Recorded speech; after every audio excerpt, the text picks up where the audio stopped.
Hello guys, welcome to Pakistani real reaction. तो कैसे हैं आप सब? मेरा नाम मुदस्सिर मैं है। हूं बशर। सो गाइस, भारत ने उतारा दुनिया का सबसे खतरनाक हथियार। तो भाई साहब, भारत ने कोई बहुत ही खतरनाक हथियार का टेस्ट किया है जिसको दुनिया का सबसे खतरनाक हथियार बोल रहा है। तो उसके ऊपर वीडियो लेकर आए हैं, देखते हैं। तो स्टार्ट। आपसे बड़ा मूर्ख कोई नहीं है अगर आप 2026 में अपनी सुरक्षा सिर्फ मिसाइलों से करने की सोच मैं रहे तो बोलूं, हैं। हमें और ये बोल रहे बात हैं मैं भाई। नहीं बल्कि खुद DRDO के चीफ के कहना है। उन्होंने साफ कहा है कि 2026 में सबसे बड़ा खतरा दुश्मन के लड़ाकू विमान, मिसाइलों या फिर बैलिस्टिक हथियार से नहीं, असल खतरा है FPV और स्वार्म ड्रोन से। वो छोटे, सस्ते और तेज हथियार जिन्होंने रूस से लेकर यूक्रेन तक और अमेरिका से लेकर इजराइल तक सबकी नाक में दम कर रखा है। हाल ही में अमेरिकी फ़ौज ने भी ईरान के ड्रोन के सामने हथियार डाल दिए हैं और इसीलिए कहा जा रहा है कि अगर आप अपनी सुरक्षा मिसाइलों से करने की सोच रहे हैं तो आपसे बड़ा कोई मूर्ख नहीं हो सकता है। मैं ऐसा क्यों कह रहा हूँ या फिर DRDO के चीफ ऐसा क्यों कह के चले गए, ये सब आपको समझ में आएगी अगर आप इस वीडियो को अंत तक देखते रहेंगे तो चलिए वीडियो को शुरू करते हैं। लेकिन वीडियो में आगे जाने से पहले आपसे एक छोटा सा रिक्वेस्ट, इस वीडियो को अभी लाइक कीजिए और कमेंट बॉक्स में जय हिंद जरूर लिखिए। तो दोस्तों, सबसे पहले समझते हैं कि यह ड्रोन इतने खतरनाक क्यों हो रहे हैं जिनको मिसाइल से रोकना बेवकूफ़ी है। तो रूस के पास S-400 और S-500 है। ये वर्ल्ड क्लास के डिफेंस सिस्टम है जो दुनिया के किसी भी लड़ाकू विमान और बैलिस्टिक मिसाइल को बड़ी आसानी से मार गिरा देते हैं। फिर भी जब यूक्रेन के ड्रोन की बात आती है तो ये वही सिस्टम सरेंडर कर देते हैं। अमेरिका और यूक्रेन दोनों के पास पैट्रियट और थार्ड जैसे एडवांस एयर डिफेंस सिस्टम मौजूद हैं, लेकिन जब रूस के FPV ड्रोन का हमला होता है तो वो भी कांपने लग जाते हैं, वो भी फेल हो जाते हैं। अमेरिका का पैट्रियट ईरान के ड्रोन के सामने भी बेहोश हो जाता है, आपने खुद देखा है। यानी हर देश परेशान है इन ड्रोन से, लेकिन इन्हें ढंग से टैकल करने का तरीका किसी के पास नहीं है। दरअसल इन सब देशों की एक ही गलती है जो बार बार दोहरा रहे हैं, और वो गलती है 2.5 लाख रुपए के ड्रोन को मार गिराने के लिए 8 से 15 करोड़ की इंटरसेप्टर मिसाइलें फायर करना। और कभी कभी तो इन मिसाइलों से ड्रोन को मारा भी नहीं जाता, चूक हो जाती है और अंत में ये ड्रोन अपना काम तमाम करके निकल चुकी होती हैं, यानी ये गुजर चुकी होती है। तो ऐसे में 2 या कई बार 3 मिसाइलें फायर करनी पड़ती हैं एक ड्रोन को मार गिराने के, यानी कुल खर्च आ जाता है 50 करोड़ के आसपास। यह इंटरसेप्टर मिसाइलें सिर्फ महंगी ही नहीं होती बल्कि लिमिटेड भी होती हैं, क्योंकि इन्हें बनाना मुश्किल काम होता है। इन्हें बनाने में 6 महीने से 1 साल का टाइम लग जाता है और हर देश के पास सीमित क्षमता होती है। ऐसे में अगर कोई भी देश एक हफ्ते में 500 से 1000 ड्रोन मार देता है तो आपके पास की सारी इंटरसेप्टर मिसाइलें ख़त्म हो सकती हैं। और आप चाहे कितने भी अमीर देश हों, कितने भी एडवांस हो, चाहे आप कितने भी 30 मार खान क्यों न हो, यह लड़ाई आप नहीं जीत सकते, क्योंकि आपके जो मिसाइलें हैं, आपके जो हथियार हैं, वो सारे धीरे धीरे ख़त्म हो रहे हैं और जो सामने वाले का ड्रोन सिस्टम है वो ख़त्म होने का नाम ही नहीं ले रहा है। आपको बता दो कि ईरान युद्ध में 45 दिनों के अंदर ईरान ने अमेरिकी एयर डिफेंस सिस्टम के बाजे बजा कर रख दिए हैं। अमेरिकी फ़ौज के पास इंटरसेप्टर मिसाइलें ख़त्म होती जा रही थी और वो यूरोप से, जापान से मांगने पर मजबूर हो रहा था। यह हालात हो गई थी अमेरिका की। अब सोचिए कि पाकिस्तान कल को तुर्की से ड्रोन और तेज़ी से ख़रीदने लगे और अपना जखीरा पूरी तरीके से खड़ा कर ले। उसके पास तुर्की है, उसके पास अजरबैजान है, उसके पास चाइना है और क्या पता उसके पास ईरान भी हो।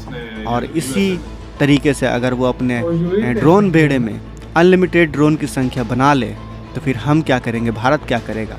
हमारे पास S-400 ज़रूर है, आकाश मिसाइलें भी हैं जो करोड़ों की पड़ती है और पाकिस्तान इस्तेमाल करता है चाइना और तुर्की के बहुत ही सस्ते ड्रोन, जिनमें वो छोटे छोटे बम बांधकर भारत की तरफ हमला करता है। ऑपरेशन सिंदूर में हमने ये देख भी लिया है। तो दोस्तों, कुल मिलाकर कहने का मकसद ये है कि इन ड्रोन्स को हम मिसाइलों से मार नहीं गिरा सकते, मार गिरा सकते हैं, लेकिन हमें काफ़ी महंगा पड़ेगा और युद्ध होता ही है खर्चीला, और आज के ज़माने में तो युद्ध और भी ज़्यादा खर्चीला हो जाता है। ऐसे में हमें चाहिए सस्ते दुश्मन के थ्रेट्स को ख़त्म करने के लिए सस्ते हथियार का हल क्या है। तो देखिए, DRDO ने इसका जवाब ढूंढ निकाला है और वो जवाब है डायरेक्टेड एनर्जी वेपन, यानी लेज़र हथियार। DRDO ऑलरेडी ऐसे लेज़र वेपन बना चुका है जिनकी रेंज ऑलरेडी 5 किलोमीटर तक है और यह हथियार 5 किलोमीटर के दायरे में आने वाले किसी भी ड्रोन या फिर मिसाइल को हवा में ही जलाकर राख करने की क्षमता रखते हैं। हैरानी की बात यह है कि इसमें खर्चा सिर्फ 15 से 25 रुपये के बीच आता है, यानी ड्रोन्स को या मिसाइल को मार गिराने में खर्चा सिर्फ 25 से 30 रुपये का आएगा। क्योंकि इस लेजर सिस्टम में इस्तेमाल होती है सिर्फ बिजली। जी हाँ दोस्तों, 25 रुपये में आप पाकिस्तान के 2.5 लाख रुपए के ड्रोन्स को हवा में ही पिघला सकते हो।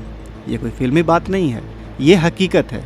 आप खुद गूगल करके सर्च कर सकते हैं। लेकिन अब मैं जो आपको बताने वाला हूँ वो और भी चौंकाने वाली बात है।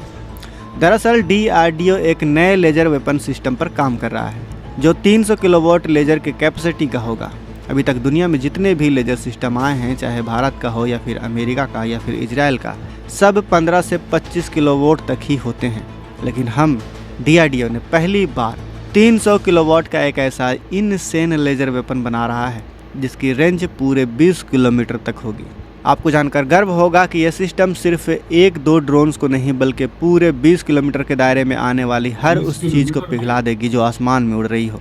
एक साथ सैकड़ों से हज़ारों ड्रोन को एक ही शॉट में बिना एक गोली चलाए, बिना एक मिसाइल फायर किए, सिर्फ 500 से 1000 रुपये की बिजली खर्च करके उन्हें पिघलाया जा सकता है। अब आप सोच रहे होंगे कि 20 किलोमीटर की रेंज, बस सिर्फ 20 किलोमीटर की रेंज, तो सिर्फ 20 किलोमीटर की रेंज है तो इसमें इतनी बड़ी बात क्यों है? तो दोस्तों, यह सिस्टम रेंज के लिए नहीं बल्कि कवरेज के एरिया के लिए बनाया जाता है। यानी आसमान में एक बहुत बड़ा एरिया कवर करेगा और 20 किलोमीटर के दायरे में चाहे एक ड्रोन आए, 1000 आए या 20,000, सबका हिसाब एक ही शॉट में होगा। और क्योंकि हमारे पास पहले से 5 किलोमीटर रेंज वाले हथियार है इस तरह की, और भारतीय सेना को यह हथियार दिए जा चुके हैं, इसलिए कोई बिल्कुल नई टेक्नोलॉजी डेवलप नहीं करनी है। बस उसी टेक्नोलॉजी के बेस पर एक बड़ा सिस्टम बनाया जा रहा है जो जल्दी तैयार हो जाएगा और इसकी रेंज 20 किलोमीटर तक कर दी जाएगी। सबसे ख़ास बात यह है कि हमें दुश्मन के थ्रेट्स को, चाहे वो ड्रोन्स हो छोटे छोटे, चाहे वो मिसाइल हों, इन सब को मार गिराने के लिए हमें करोड़ों रुपए के मिसाइल फायर करने की ज़रूरत नहीं है। हमें आकाश लॉन्च करने की ज़रूरत नहीं है, हमें S-400 लॉन्च करने की ज़रूरत नहीं है, हमें AD-1, AD-2 missile defence system launch करने की ज़रूरत नहीं है। सिर्फ एक लेजर सिस्टम फायर करो और ये उन्हें जलाकर राख कर देगी। उम्मीद है कि इसी साल के अंत तक यह सिस्टम बनकर तैयार हो जाएगा। ऐसे के साथ तो यार वीडियो खत्म। मतलब ऐसी ऐसी चीज़ें भारत भाई बना रहा है जो आपने देखी। इंडिया ऐसे ऐसे लेजर वेपन बना रहा है, इंडिया ऐसे ऐसी चीजें बना रहा है कि अब वाकई ये बात सच है। आपने भी देखा होगा जब ऑपरेशन संदूर स्टार्ट हुआ था, इंडिया ने बहुत इंटरसेप्ट करने के लिए बहुत बड़े मिसाइल मारे, बहुत महंगे मिसाइल S-400 के भी मारे, इसमें नो डाउट कोई शक नहीं है। वो बहुत ज्यादा खर्चा करते हैं। पाकिस्तान छोटे छोटे लाख 2-3 लाख के ड्रोन बेचता था और इधर गनों से हमने इंडिया करोड़ों का जो है ना अपना मिसाइल जाया कर देता था। इधर पाकिस्तानी गनों से मार रहे होते थे ड्रोन, क्योंकि हम मिसाइल नहीं अफोर्ड कर सकते, इतना बड़ा खर्चा हम नहीं कर सकते, तो काफी हद तक उससे हो जाता था कवर। बिल्कुल। और दूसरी तरफ इंडिया ने भी काफी मारे हैं, तो यार इससे पता लगता है कि भारत किस तरह की गेम भारत ने की है भाई। और भारत अब भारत ये चीज समझ गया और इस पे भाई हाल भी निकालता है। सीधी सी बात है भाई, लेजर और पता नहीं क्या कुछ आने वाला दौर में अभी भी बोलता हूँ एयरक्राफ्ट, मिसाइल और ड्रोन्स का, और सबसे ज्यादा ड्रोन्स का। ये जमीनी लड़ाई वगैरह ये आ गया, ये किया वो किया, ये काम खत्म है। ये आजकल है ही ड्रोन का दौर। सीधी सी बात है, सिंपल सी बात है। यही बात है भाई। तो जो फिर आपके सामने हो भी रहा है भाई, जो इसमें सक्षम होगा वही जो जीतेगा। तो आपका क्या इस सारे मामले के ऊपर क्या कहना है? अपनी राय जो है कमेंट सेक्शन में दें। अपना बहुत ज़्यादा ख्याल रखिएगा। तो यार